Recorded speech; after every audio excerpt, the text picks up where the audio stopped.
Well, hello. This is Naomi Tucker, and welcome to the Planet on a Post-it podcast. I am your host, and so very glad that you are here. This is episode 3 of season 2 of the podcast, and today we will be discussing setting yourself up for success this year. What I mean by this is, do you have the tools that you need for you to be successful in the new year?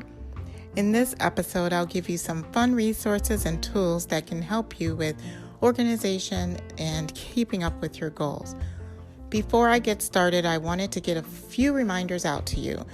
As always, I encourage you to like, to subscribe, and share the podcast. I really appreciate you doing so and getting the word out to other people that might need another resource for them to be better leaders. If you are in our book club, I would love to absolutely hear how the book is going for you. Do you have any aha moments that you would love to share? If so, I would encourage you to hop over to our Facebook page and start sharing those ideas and insights. It would be really great to get discussions going so that everyone can start to learn from one another. Additionally, why don't you invite some people to share in the experience of reading this book with you? Invite them to be a part. I tell you, everyone is welcome. For those that aren't too familiar with book club, our book club reads several books throughout the year. This year, we're starting with Boundaries for Leaders by Henry Cloud. All of these books are targeted at helping us get better leaders, increasing our productivity in our busy lives, and helping us balance that ever-going teeter-totter of work and life. If this sounds of interest to you, come on, join us on our Facebook events page and get plugged in. Now, as I mentioned today, we are going to be discussing setting yourself up for success this year. As many of you probably already know, typically by mid-January, more than 50% of those who set out to do New Year's resolutions, goals or adjustments or whatever you want to call it, at the end of, they end up falling short. They end up abandoning their aspirations, settling in on the ways of the past. Well, that isn't going to happen to us, right? We want to accomplish what we set out to do. We want to make sure we have the right direction and tools and resources to help us. So speaking of resources, we need to know how to know our resources. So it's important for you to know what your resources are, especially if you're trying to reach goals. There has to be a way that you have key resources to go to in the event that you get stuck, or maybe you need some motivation. I always hope my website is a good resource for you to find blog posts on what you're going through and references that might help you. But sometimes we do have goals that are pretty specific, and we need specific types of resources to be able to help us. Those resources could be a person, perhaps that have gone through this situation or have met the goal that you're trying to meet before. It could also be a blog or a different website that is basically a helpful website to help you with your specific goal. And it also can just be a book that might be able to be helpful for you as well. In regards to just being productive, I have several resources that might help you that I use all of the time. The first one is Habits of Successful People by Stephen Covey. This is a very popular book. It's a classic. It's been around for many years. What I admire about Stephen Covey is that he outlines a way that you can take care of the most important things first, followed by the things that aren't so important. I really like the grid that he has. You can look this up on Google and just put Stephen Covey Successful People Grid. I'm pretty sure it will just pop up lots of numerous examples of how this works. And the idea is the grid is represented into 4 corners, and in those corners are what's important, what's not so important, what's urgent, what's not so urgent. And when you divide up everything that you have going on a day-to-day basis into those 4 quadrants, it really helps you realize what you need to be focusing on every day. Stephen Covey in his work on prioritization is very important, and it really nails it on the head. This approach is pretty timeless and evergreen if you want a snapshot of the things that you're working on and how to divide it within that grid. Another resource is Free to Focus by Michael Hyatt. Now, Free to Focus is a book that we did read in our book club last year. Michael Hyatt is a master of productivity. He discusses productivity all day, every day, and he has productivity tips and many books and resources.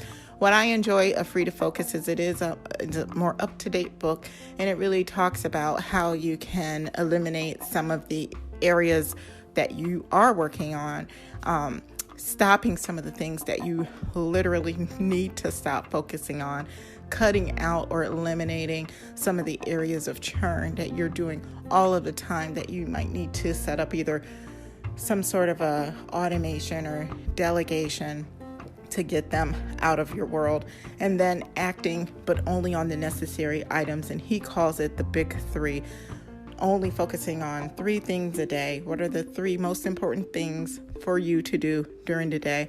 Do those things and you can consider your day a success. Anything else outside of that, emails and triaging different issues, problems, those things are more minor from what your overarching goal is. So that is what Michael Hyatt focuses on. I really keep his book handy and nearby when I'm just looking to just read up and brush up on what he has taught when it comes to delegation and when it comes to really automating some of those areas in your life that you find yourself doing all of the time. And then also, I have a particular worksheet that's called Rework Your Work Life.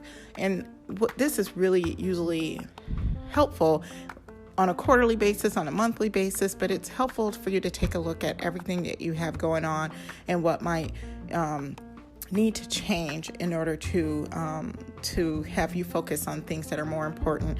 It really focuses on what's important to you as a person, what you need to really look on as a person, and not just always work. It also really focuses on what are some of your personal important items and what are some of your career personal items, and let's bring that all together and bring it into one cohesive plan that really supports what you want to do in your life and not what others want to do and what your boss may be putting on you. It's really just your view of your life and what's more important, and okay, let's build from there. So go on over to my website if you feel like that's also a good worksheet for you to go through. It's very user friendly. And I really, really created it for you. So hope that you would give me some feedback on how that works for you. The second area is leveraging your technology. There are so many pieces of technology that are out there that help us in our day-to-day lives. You can't run away from technology these days.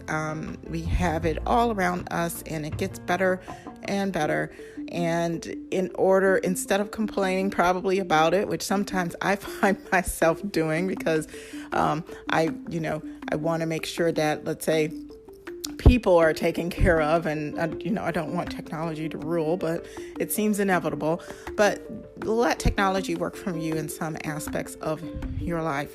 So my first really, really awesome piece of technology that I use is Asana. And Asana is a robust workplace management tool. And it really just helps you with different projects that you want to do. It has project plans in this app or desktop application. You can coordinate tasks. It helps you hit your deadlines. There's a team approach in this particular tool where you can have your team set up and assign specific tasks to certain teams. And you can what I really love seeing is the big dashboard that Asana has.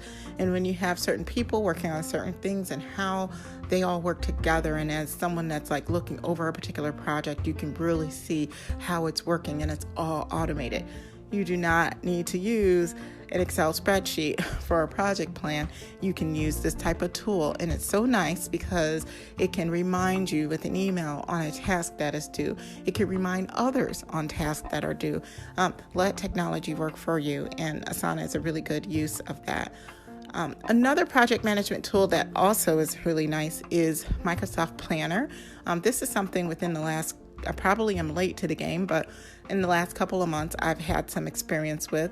Microsoft Planner is a tool that's offered through, I believe, Office 365, and it helps you with project management. Now, how it's different than Asana, and with Microsoft Planner, you can also, organize and assign tasks and have them for your team as well. It does have a dashboard too that you can look at things. I do like how it rolls up all of the tasks and lets you know how many tasks you have left, how many are in progress, how many are completed. I think that's really, really slick.